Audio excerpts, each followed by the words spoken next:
Shabbat Shalom, everyone. This Shabbos is a very special Shabbos. Shabbos Mivarchim Nisan, the Shabbos which we bless, the month of miracles. Shabbos HaChodesh. We read a very special reading of HaChodesh. HaChodesh is the first mitzvah of the Jewish people that's given in the Torah, and it's very much applicable to this week, because this week the world is going to turn and focus on this incredible eclipse that's happening. That's covering the moon, and when the moon covers the sun.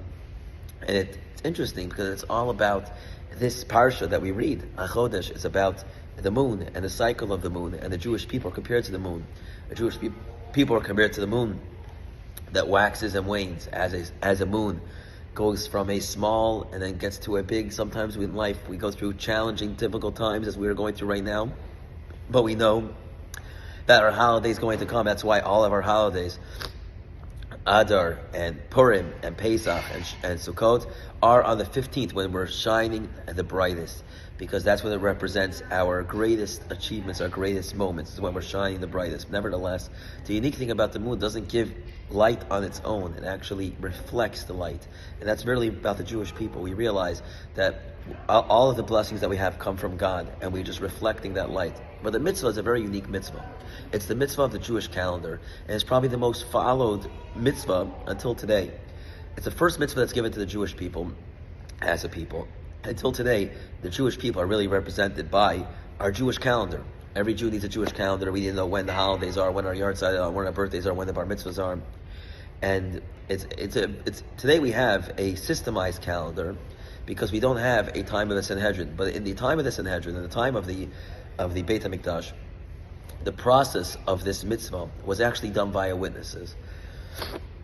Witnesses would go out and they would see that the new moon began. They would come to the Beit Din and they would testify about this new moon. After they would testify about the new moon, they would establish a Rosh Chodesh.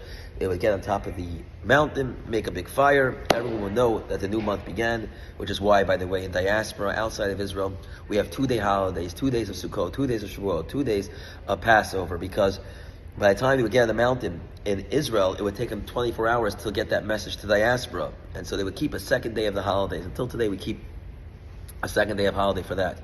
But what happened is that they would go on top and they would give this new month based on the testimony of individuals. Individuals can make mistakes. Worse than that, there was actually a group that would try to trivialize the mitzvahs, and they would send in fake witnesses, and they would try to make the Beit Din make a mistake.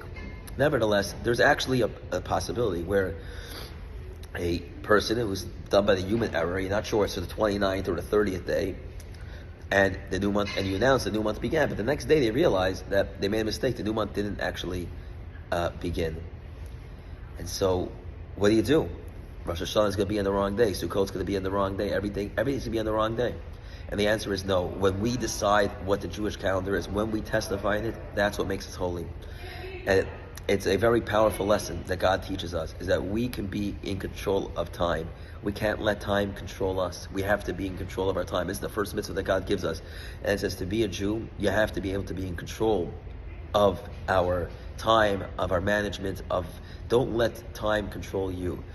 Never say we don't have time for something that's important. We always have time for something that's important.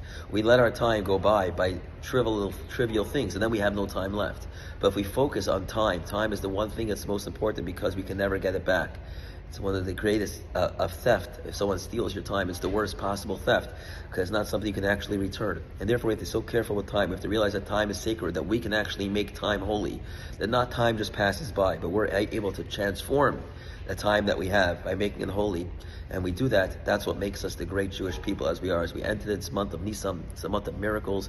It's the month of redemption. May it be that we have a tremendous miracle, the time of the redemption for our hostages who are still behind the Gaza Iron Curtain, a time which the world will see that Israel is doing everything that in their power to do what is right and just, and to save the Jewish people from this terrible decree of what's going on in the world, and a time which will have the ultimate redemption, a time when the Jewish people will truly be free from their own strictures, their own challenges, a time which will have the ultimate geula, redemption, the coming of Mashiach very soon. Shabbat Shalom, everyone, and we'll see you tonight, 7:15, tomorrow morning at 10:15, for this very special blessing of the new month of Nisan.